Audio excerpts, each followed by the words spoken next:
right, good evening, everyone. Thank you for joining us tonight for the first part of a four-part series, Presidential Trappings, organized by New Canaan Library and the New Canaan Museum and Historical Society.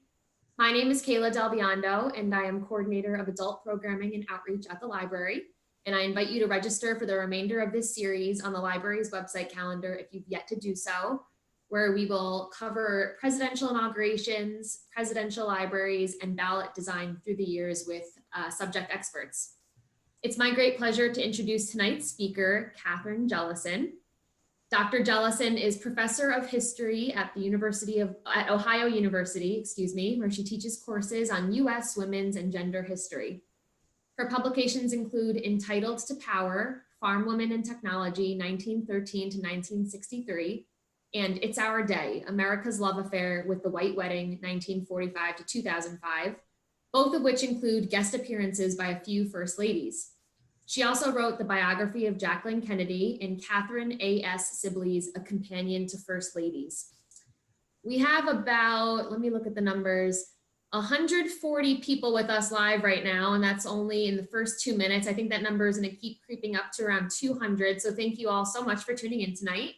Dr. Jellison will save 10 minutes for audience Q&A following her lecture, and I invite you to use the Q&A feature of Zoom rather than the chat to pose your questions. You'll see a little Q&A box, which is a part of Zoom, and we're happy to take questions at the end. So without further ado, I'd like to thank Dr. Jellison for being with us tonight and give her the floor. Thank you, Kayla. Thanks for that great introduction. And I think the program for the rest of the month sounds great. I may have to tune in again, even when I'm not a presenter. So let me pull up my slides here. Woo, there we go.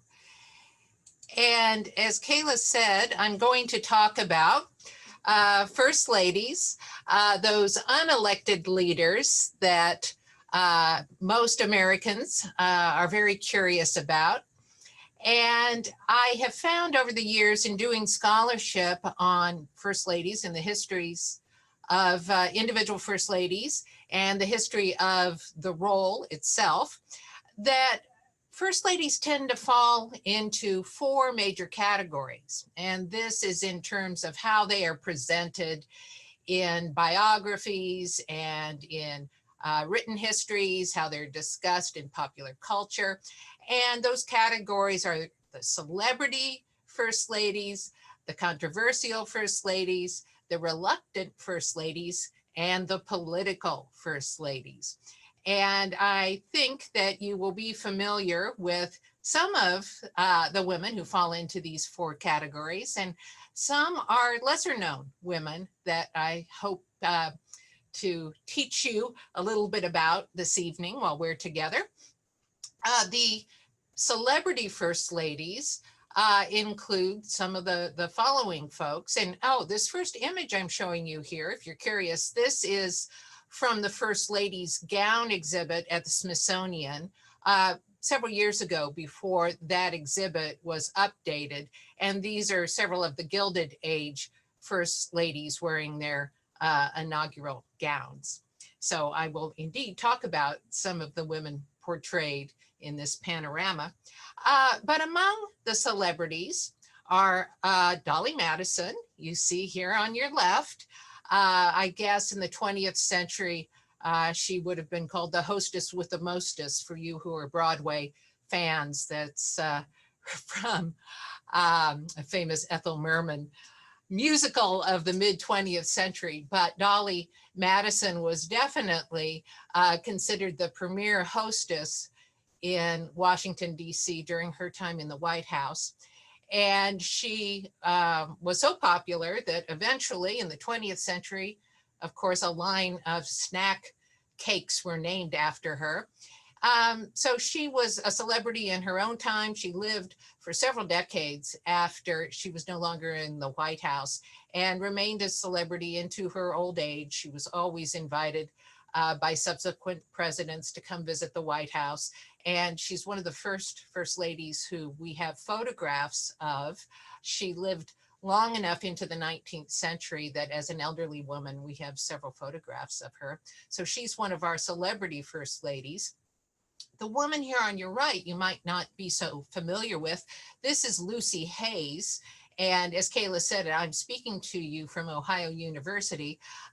Lucy Hayes was from Ohio. So she's one of our Ohio First Ladies. And her nickname when she was in the White House was Lemonade Lucy. She was quite a popular hostess in her time, which was shortly after Reconstruction.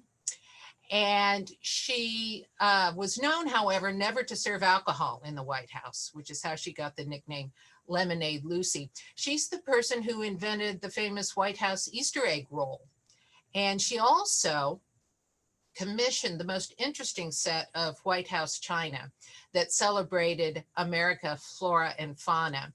And so, again, to quote Irving Berlin from Call Me Madam, the famous Ethel Merman musical, just as we see Dolly Madison being the hostess with the mostess in her time, Lucy Hayes had that same reputation in her time. So these are a couple of our celebrity first ladies. This is Frances Cleveland, the youngest first lady. She was only 21 when she married the sitting president, Grover Cleveland. She was considered quite the fashion leader in her time, and this is the late 19th century.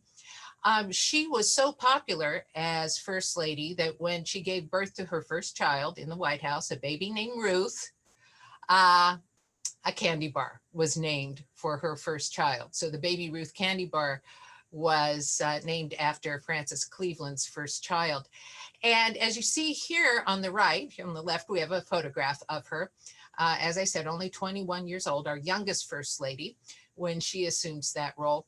Here on the right is her official White House portrait, and she is portrayed here as sort of a Gibson girl. So she was considered a real fashion leader, very popular to have such a young First Lady, such a fashionable First Lady and someone with young children in the White House. So this was one of our celebrity First Ladies. And now these next two women, I think you'll recognize, Jackie Kennedy and Michelle Obama. They were, during their times as First Ladies, seen as being fashion leaders, seen as being media stars in print media, on television. Of course, Jackie Kennedy had her famous 1962 televised tour of the White House. And Michelle Obama, was famous for dancing with Jimmy Fallon, appearing on Ellen's talk show. So a couple of media darlings in our own time. For those of us who are old enough, we may remember Jackie Kennedy, or I certainly remember her when she was out of the White House as Jacqueline Kennedy Onassis. And I think probably everyone who is joining us this evening remembers Michelle Obama. So these were some of the so-called celebrity First Ladies. Now the controversial First Ladies, some of the people who fit into that category, you probably recognize here at the left, Mary Lincoln. She was controversial because she was a native of a slave state, Kentucky, although it was a slave state that stayed in the Union during the Civil War. Nevertheless, her husband's political opponents oftentimes accused her of being a Confederate spy, and there were members of her family who supported the Confederacy and even fought in the Confederate military. She also, I think, today we might call her a shopaholic. We might say that she engaged in consumer therapy. She liked to spend money. She was seen as a spendthrift, and she was accused, again, by her husband's political opponents of being frivolous in a time of war. To spend so freely, she would take shopping trips up to New York City from Washington, D.C. And of course, she had a very tragic life. 3 of her 4 children predeceased her. And as I said, maybe this was a form of early retail or consumer therapy, but she was heavily criticized and a controversial figure for her spending habits.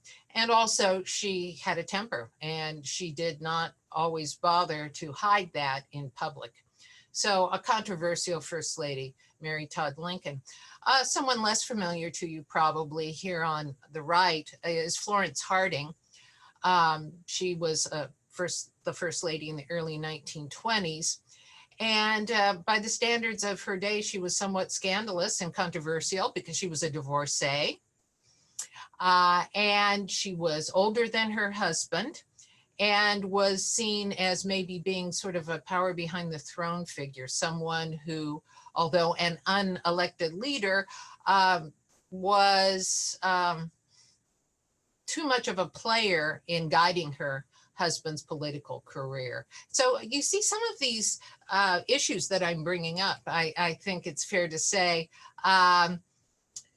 were the product of sexist attitudes of, in Mary Lincoln's case, the 1860s, in Florence Harding's case, the 1920s. Some controversial First Ladies closer to our own time include Betty Ford here on the left. Again, some of the older folks tuning in this evening may remember her famous 60 Minutes interview in the mid-1970s when she talked about her children, that she wouldn't be surprised if they had smoked marijuana, and she wouldn't be surprised if her teenage daughter had some sexual experience, the sort of things, issues, family issues that many women were dealing with in the 1970s, but she spoke about them as First Lady on national television. And so many people considered that inappropriate, and she was a controversial First Lady because of her her candor, frankly. And the woman on the right, Nancy Reagan. Again, those of us who remember the Reagan presidency remembered that she was controversial for, like Mary Lincoln, spending money lavishly on her wardrobe, on the White House china. And again, these were criticisms that she answered and said, you know, it was exaggerated, the amount of money she was spending on these items. But she also was seen as particularly people who were political opponents of her husband. She was portrayed as a spendthrift at a time when the nation was in a recession. She also courted controversy at one point for noting that she consulted an astrologer in helping her husband make his schedule as president. And she got into some tiffs with members of his cabinet when she didn't think they were serving her husband well. So these couple of 20th century First Ladies also oftentimes fall into the controversial category in the ways they are portrayed in the media and the ways that they are sometimes portrayed in serious biographies and histories. Reluctant First Ladies, and I'm sorry, this should maybe be a trigger warning moment. These are all sad stories. And we can see why these women were reluctant to be First Lady. The woman on the left is Jane Pierce, President Franklin Pierce's wife. And the little boy with her is her son, Benny. She had a tragic life. This was in the decade before the Civil War. Two of her sons had already died of natural causes. And then in between her husband's election to the presidency and assuming office, there was a train wreck where this little boy, Benny, was killed right in front of her. She saw him killed in this terrible accident. And so she spent the 4 years of her husband's term in mourning, and the American public rarely saw her. I think we can see why she was a reluctant First Lady. The woman on the right is Eliza Johnson. She was President Andrew Johnson's wife, she suffered from tuberculosis, so a serious health problem, and made only 2 public appearances during the entire time of her husband's almost 4 years in office. I think some of these reluctant first ladies, women who've been placed in the reluctant category, will not be so familiar to you because they were reluctant. They were women who did not embrace the role and did not become enthusiastic first ladies and were not much seen in the public eye. This is Ida McKinley, another Ohio First Lady. Ida McKinley had a series of tragedies in her life as well. She was First Lady during her husband, William McKinley's time in office in the late 19th century and very beginning of the 20th century. In the 1870s, within a 2-year period, their 2 young daughters died and her mother died. And as a result of these back-to-back tragedies, she was emotionally frail and physically frail. And I'm not sure, the medical historians haven't definitely decided what the organic health problem was, but she would have seizures. And she was reluctant to make public appearances because of this. And what I'm going to tell you, the little anecdote I'm going to share with you may sound a little strange, but apparently by the standards of the late 19th century, it was okay, I guess. Sometimes at the dinner table, you know, she would show up for dinner, and sometimes these were public occasions, maybe even a state dinner, welcoming a visiting head of state. She would have a seizure at the table, and her husband, President McKinley, would just take his dinner napkin and lay it over her face so people wouldn't see her frozen face. And she was apparently okay with this kind of accommodation to whatever her health problem was. Again, the medical historians say it was, you know, a combination of emotional and emotional health and physical health problem. Perhaps it was some form of epilepsy. The jury's out on exactly what the problem was, but again, apparently by the dinner table, formal dinner table standards of the late 19th century, when her husband put a dinner napkin over her face when she was having a seizure, no one complained. A couple of reluctant first ladies that some folks may remember. Bess Truman was traumatized by her father's suicide when she was only 18 years old. And she was very close to her mother and never really wanted to leave her mother or their house on Delaware Street in Independence, Missouri. Bess Truman was born in that house on Delaware Street in Independence, Missouri. That's where she married her husband, Harry Truman. That's where they lived before he went to Washington as a senator. And even once he was senator, vice president, and then later president, she preferred the house on Delaware Street to housing in Washington, including 1600 Pennsylvania Avenue. So she was a first lady who every chance she got was out of Washington and back with her card playing group in Independence, Missouri at the house on Delaware Street. Pat Nixon on the right, President Nixon's wife in from 1969 to 1974, she was first lady. She hated politics, did not enjoy being in the limelight, and would bravely show up at her husband's side, but always quietly and with a slight smile on her face. Again, the detractors came up with a nickname for her, just like we had Lemonade Lucy back in the 19th century. In the 20th century, some people called her Plastic Pat.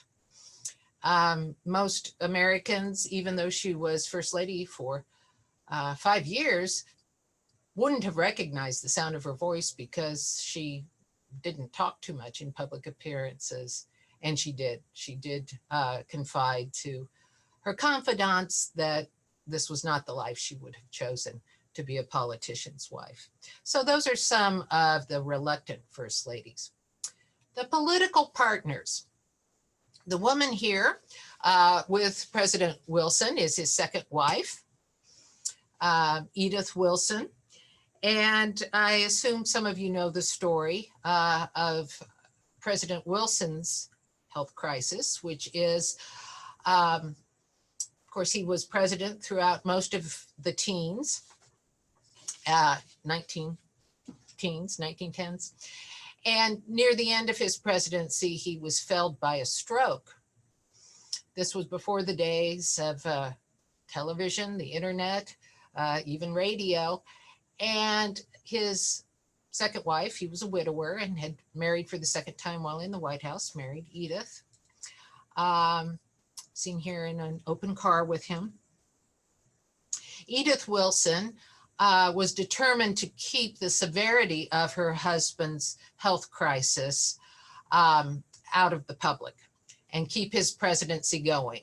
And she later said it was because if he was not able to complete his term of office, which was his second term in office, he'd been elected in 1912 and then again in 1916, and it's here near the end of the second term that he has the stroke.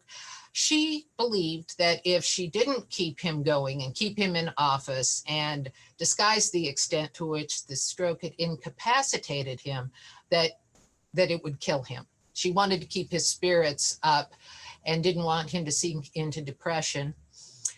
This is, from her own account after her husband's death, that she kept him going and became the intermediary between him and the press, between him and Congress, between the president and even members of his cabinet. So she felt by necessity she had to become a political partner and help him complete his term in office. She said she never made decisions.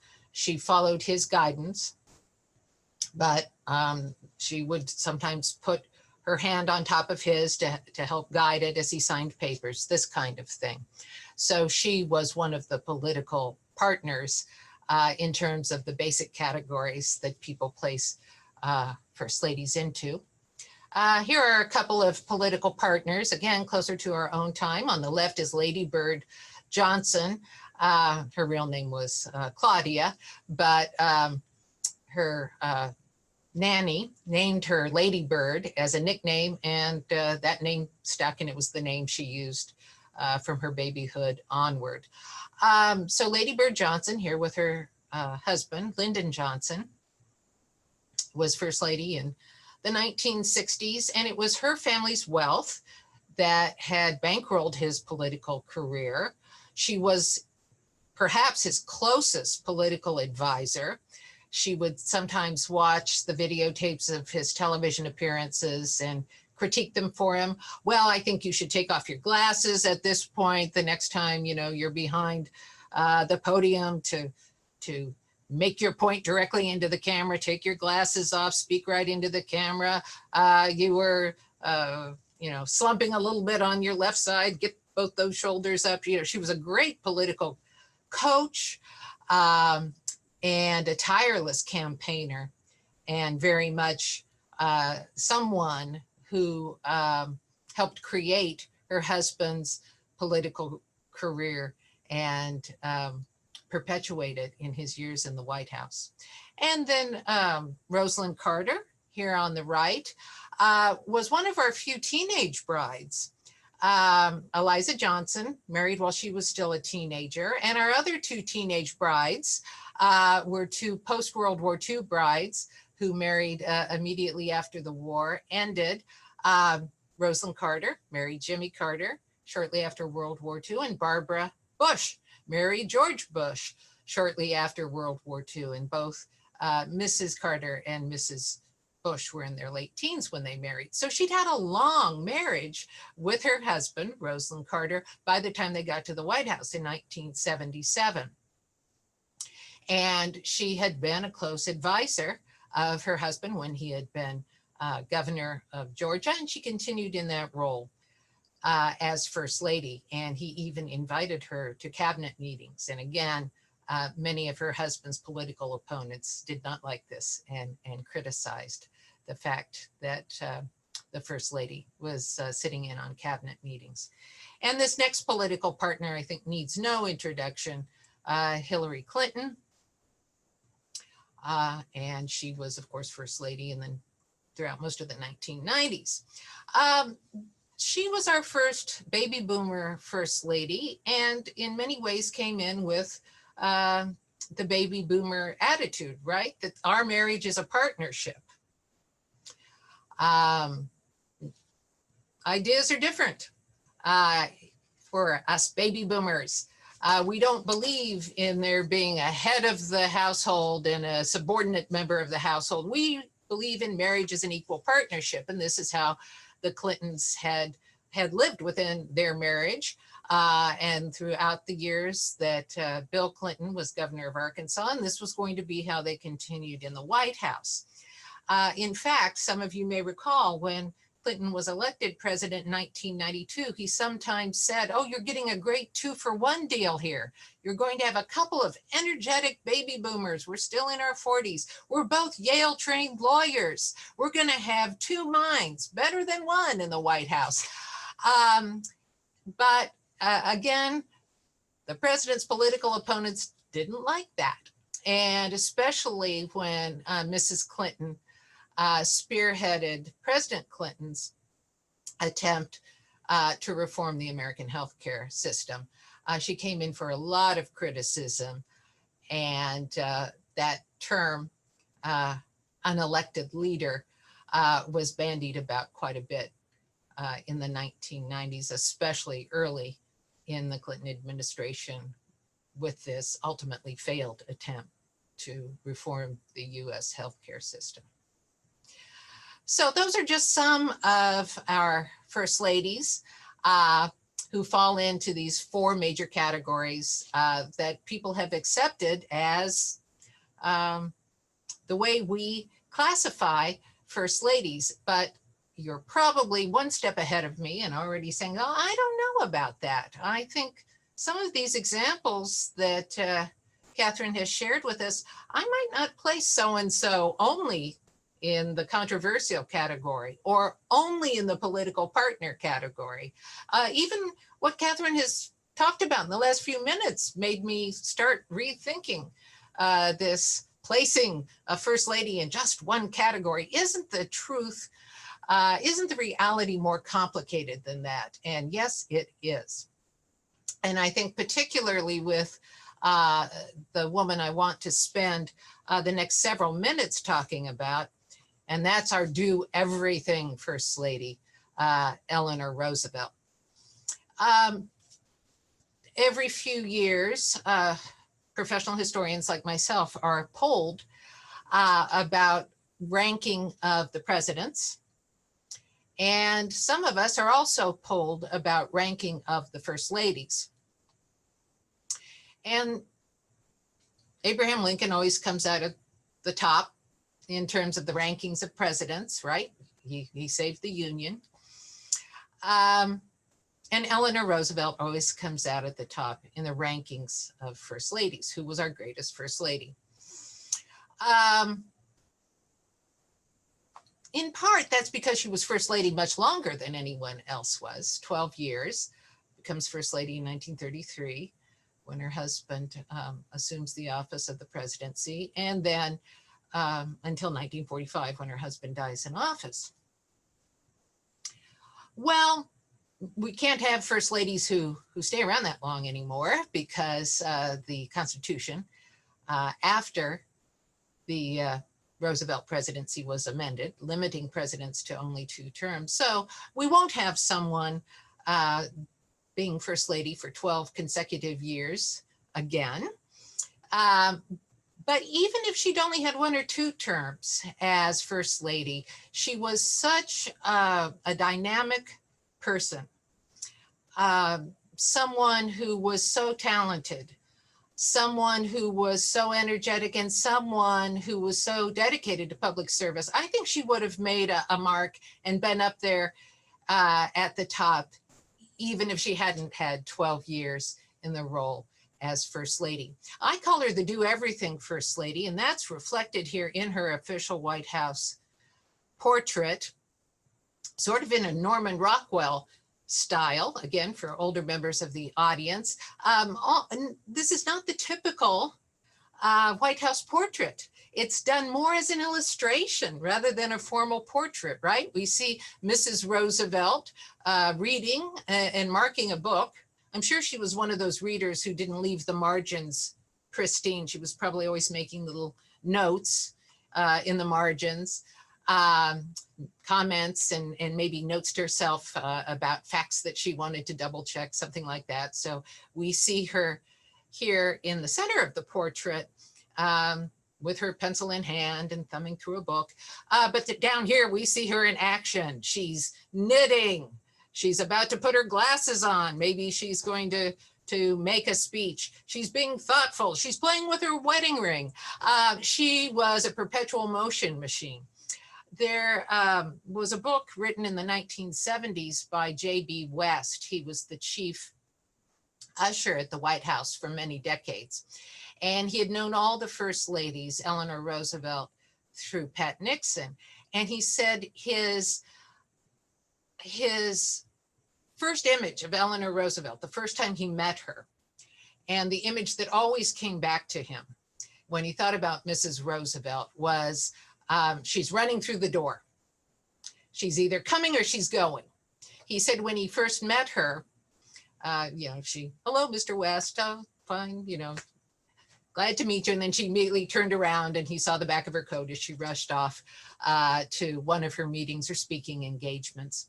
And here is a first lady, and I would say she's not the only one, but she's our most obvious example of a first lady who fits into all four of the major categories.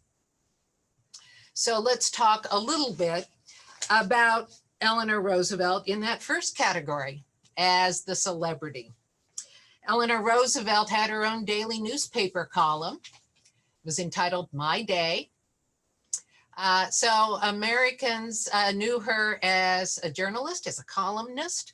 She spoke frequently on the radio, which you have to remember when she was First Lady in the 1930s and the first half of the 1940s, that was the major form of mass media. She I'm laughing because I'm thinking about the extent to which her celebrity followed her when she was out of the White House. She even endorsed products. Can you imagine a former First Lady doing that today? She endorsed a certain brand of coffee and a certain brand of bed mattress. And so you might open up one of the major magazines of the 1940s, 1950s, early 1960s, open up Life magazine, open up Time magazine. Oh, there's Mrs. Roosevelt endorsing a mattress. Oh, here she is holding up a can of coffee. She was a celebrity endorser, no less. She was even a mystery guest on probably the most popular game show, primetime game show of the 1950s called What's My Line? So she was definitely a celebrity. She was the first Lady to hold her own press conferences. Everyone knew who Mrs. Roosevelt was. And in fact, people oftentimes referred to her simply as Mrs. R. So she was definitely a celebrity. Controversial. Yes, she was controversial, particularly in her stance on civil rights, Black civil rights. Here she is, an upper-class white woman, championing the cause of Black America. She was an ally to the Black civil rights movement and someone ahead of her time for a person of her race and class. She was a champion of Black America and the Black civil rights movement in a variety of ways, but probably most famously in this incident of 1939, We see her pictured here with a famous opera singer of the 1930s and 1940s and beyond, Marian Anderson. And they were friends and they were allies in the civil rights movement.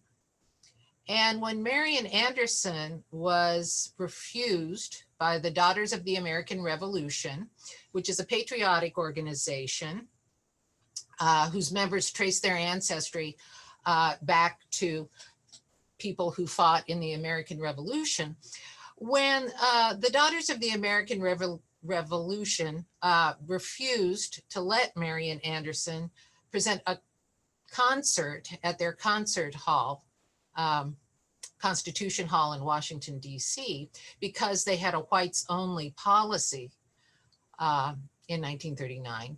The organization still exists. They gave up the segregation policy decades ago. But at this time, they certainly were not unique in holding this policy, whites only, in Constitution Hall. They would not allow one of the great vocal artists of the era, Marian Anderson, to perform there. So Mrs. Roosevelt writes this letter resigning her membership in the Daughters of the American Revolution. The First Lady of the land is resigning her membership in this patriotic institution. And this is classic Mrs. R. Self-deprecating, but getting her point across. She writes to the president of the Daughters of the American Revolution, the DAR, and I found this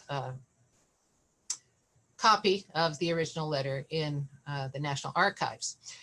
But it's been reproduced in many textbooks, and maybe some of you have read it before. This is a carbon copy. Younger people won't know what that is, but Mrs.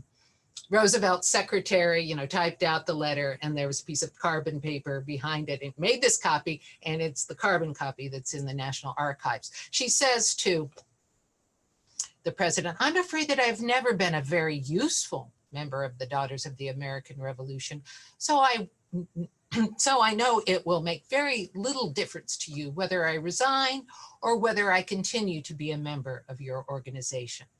However, I am in complete disagreement with the attitude taken in refusing Constitution Hall to a great artist.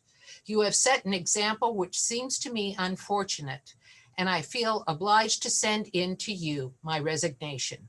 You had an opportunity to lead in an enlightened way, and it seems to me that your organization has failed. I realize that many people will not agree with me, but feeling as I do, this seems to be, to me, the only proper procedure to follow. Very sincerely yours." And you notice by the etiquette of the 1930s, she has not used the president's own name. She refers to her as Mrs. Henry M. Robert Jr. And the signature, if we had the original letter here, as opposed to this carbon copy, it would say Mrs. Franklin D. Roosevelt. So what she arranges, Mrs. R, is for Marian Anderson to give her concert still in the nation's capital here in 1939.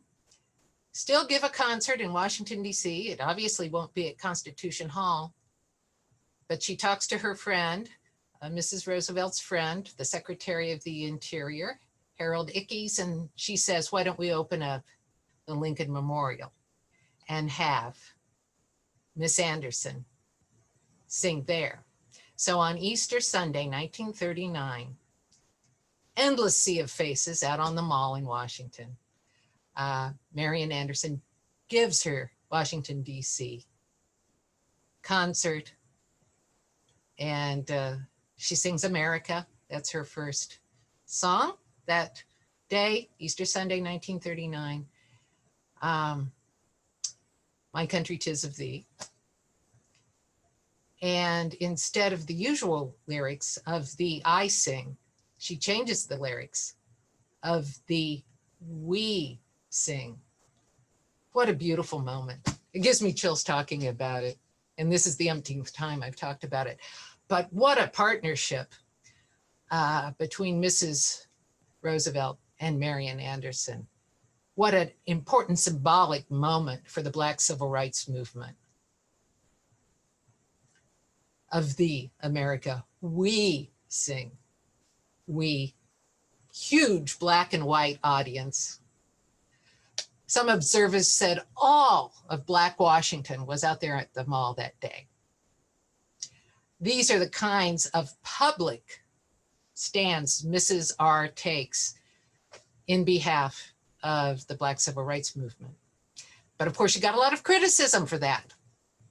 She got a lot of criticism for that. Makes her controversial. She also was a reluctant First Lady. As I said, she signed this original letter, Mrs. Franklin D. Roosevelt, and she told her good friend, journalist, Lorena Hickok, if I weren't so selfish,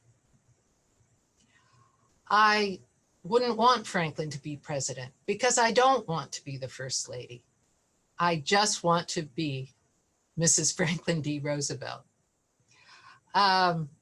Again, although she's ahead of her time in terms of an elite white woman who is an ally to the Black Civil Rights Movement, in many ways she is quite in sync with her times. Mrs. Franklin D. Roosevelt, that's all I want to be. I don't want to be the First Lady.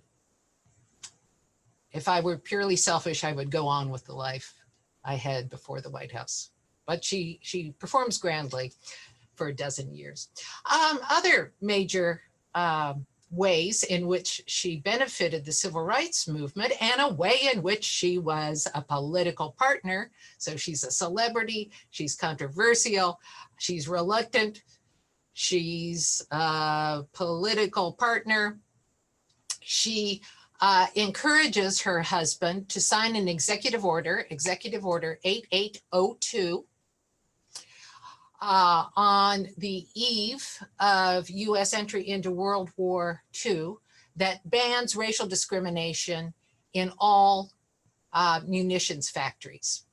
This was the first presidential order signed on behalf of Black America since the Emancipation Proclamation of 1863.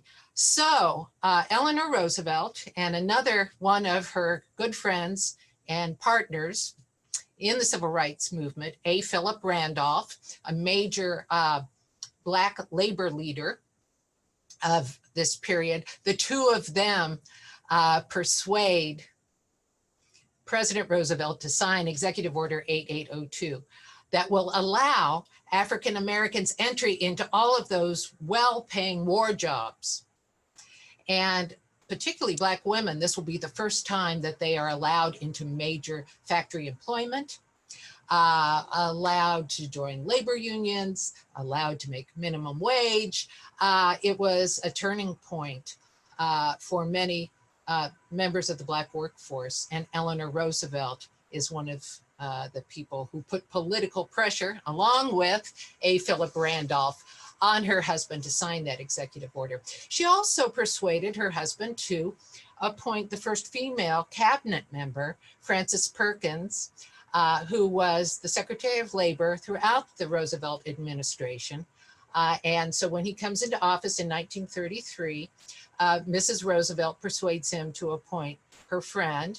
They had worked together as settlement house workers, which were sort of early versions of social workers. They were old friends, they'd worked together before. Have my friend Frances Perkins fulfill the role of labor secretary. She knows all about working people and their problems. And remember, when Frances Perkins becomes Secretary of Labor in 1933, 1/4 of the American workforce is out of a job. So by persuading her husband to appoint the first woman cabinet secretary, and it's the Secretary of Labor, boy, that has to be one of the most important cabinet positions at a time when 1/4 of the labor force is out of work. And as I said, Frances Perkins remained the Secretary of Labor throughout the Roosevelt administration. So she was very much Mrs. Roosevelt, her husband's political advisor, and on some issues, I would go so far as to say his political partner, especially on issues of race and gender. She was very much more forward looking initially than her husband was, but she was able to persuade them, and they worked in tandem to make these major policy and personnel decisions of the Roosevelt presidency. Well, when he dies in 1945, she continues her career as a political player, as a celebrity, and she continues to court some controversy. But I must say, I think in her post First Lady years, she'd never seemed very reluctant. Her husband's successor, Harry Truman, appoints her to the first American delegation to the United Nations.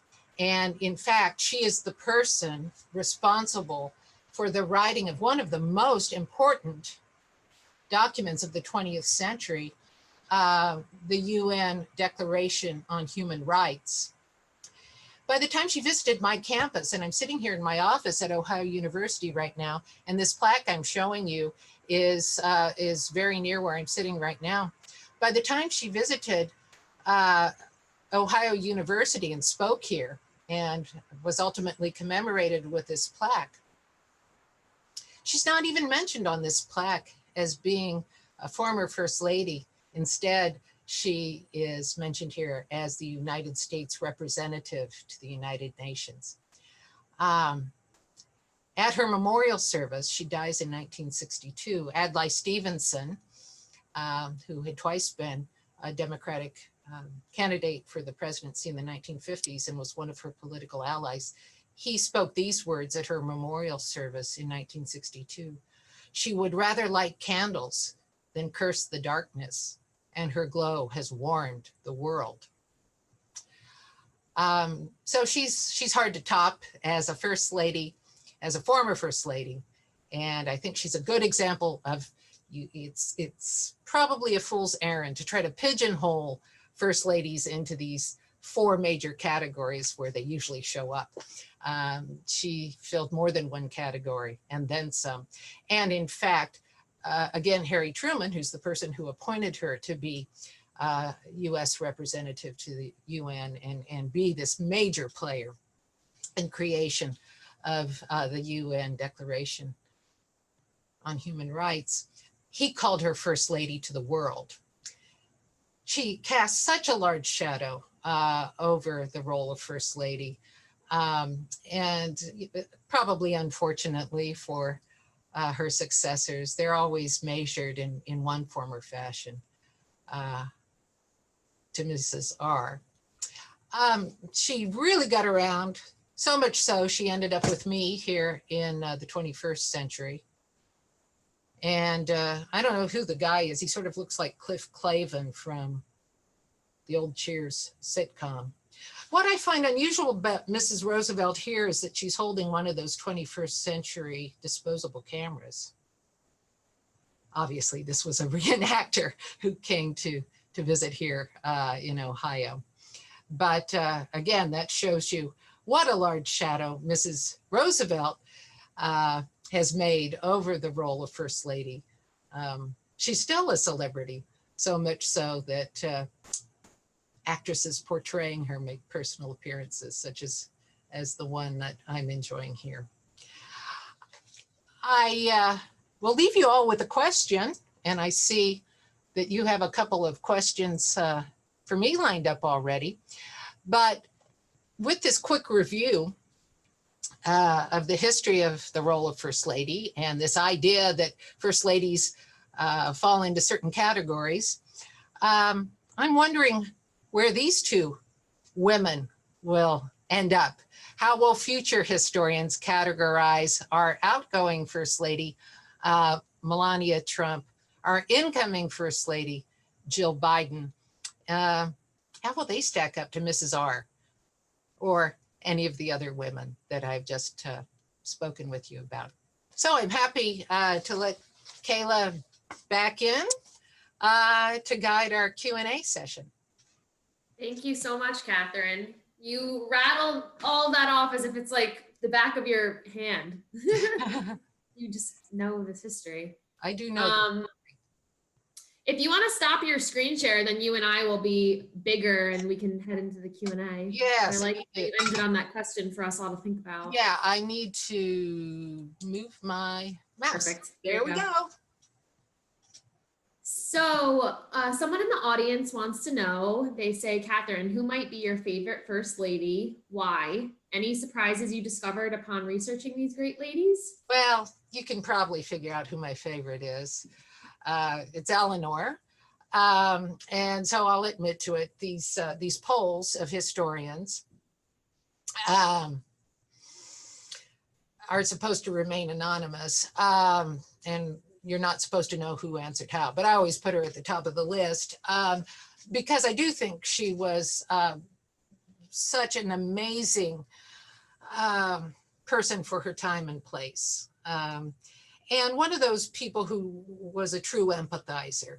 And she'd had a lot of tragedy, again, tragedy in her own life. She was an orphan, raised by a grandmother who maybe didn't treat her so well, and had a lot of pain earlier in her marriage when she found out that her own secretary was having an affair with her husband, Franklin. And out of all these experiences, I think she really had that empathetic touch that people wrote to her.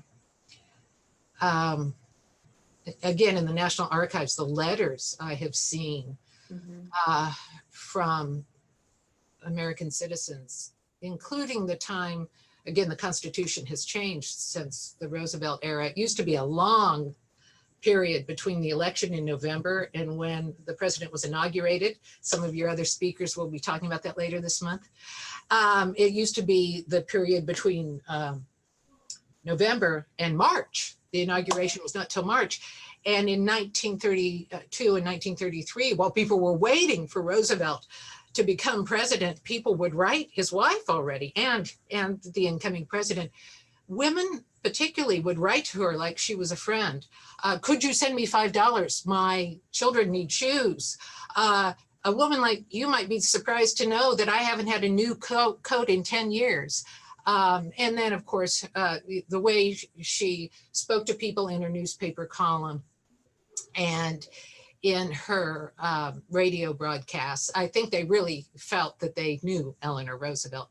What has surprised me in my research was the extent to which so many women that you might not think about, because this certainly wasn't their public image and it wasn't the category that they've been placed in, were political advisors to their husbands. Maybe they downplayed that because they didn't want to court controversy. But I was surprised in this chapter that Kayla was mentioning in the introduction for me, the chapter I wrote about Jackie Kennedy. I just happen to have the book here.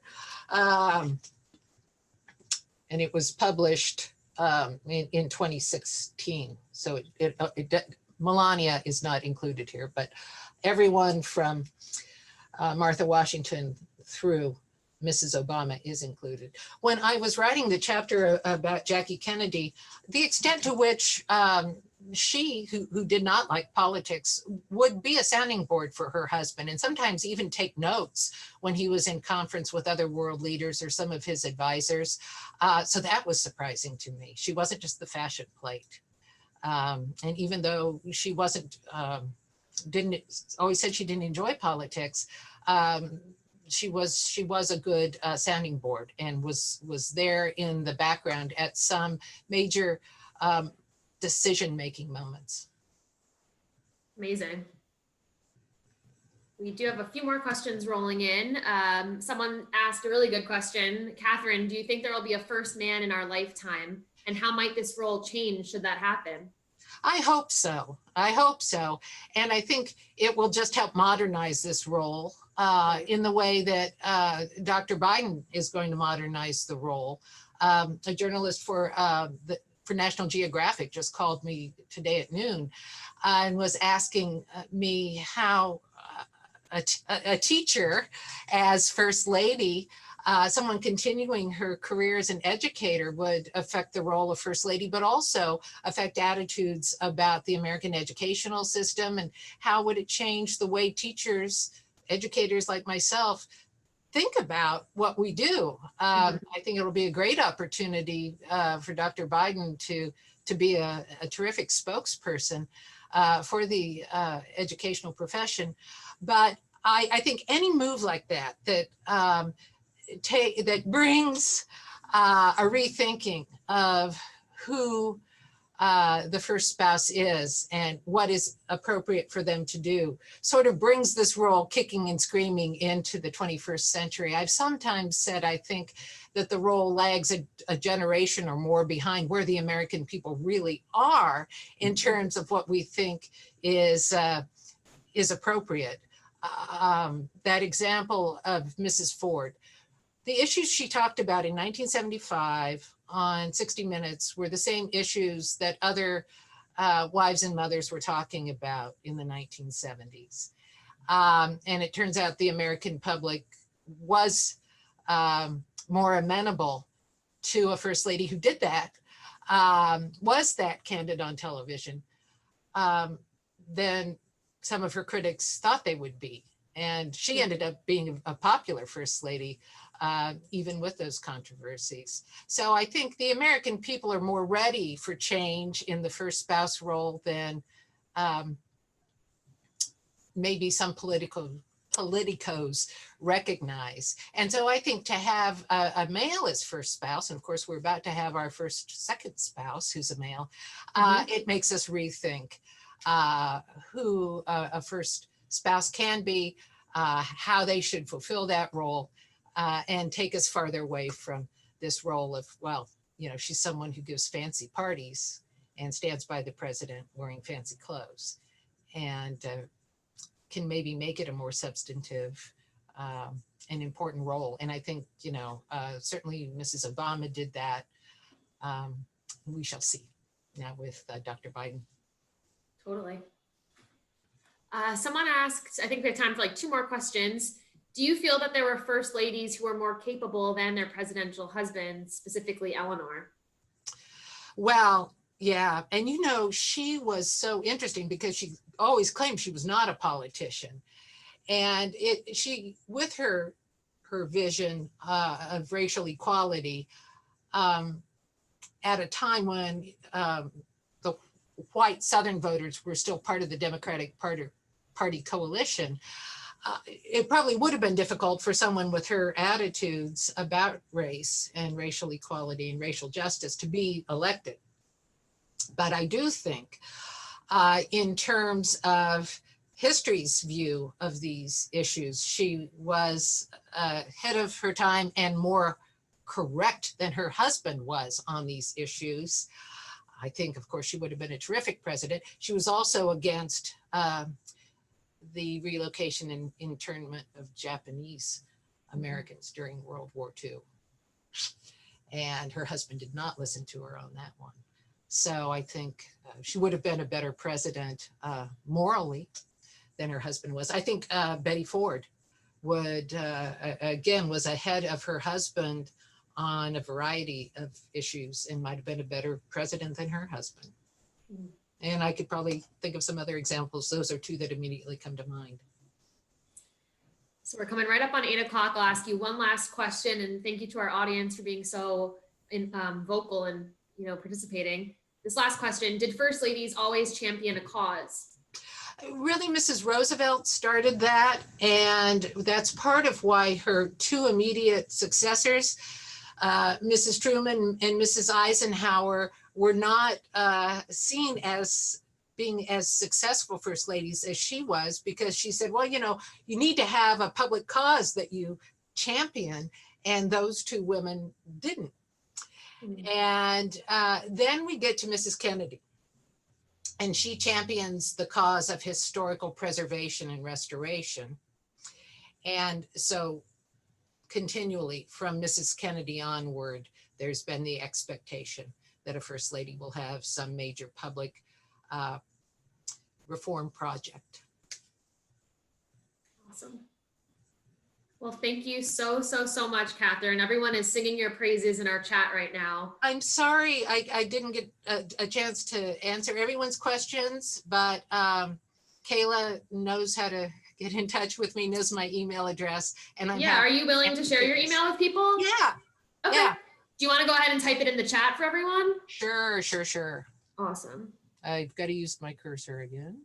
Choop. Yes. Okay. Seems like everyone really enjoyed it, and it was amazing for you to kick off this series for us. This is exactly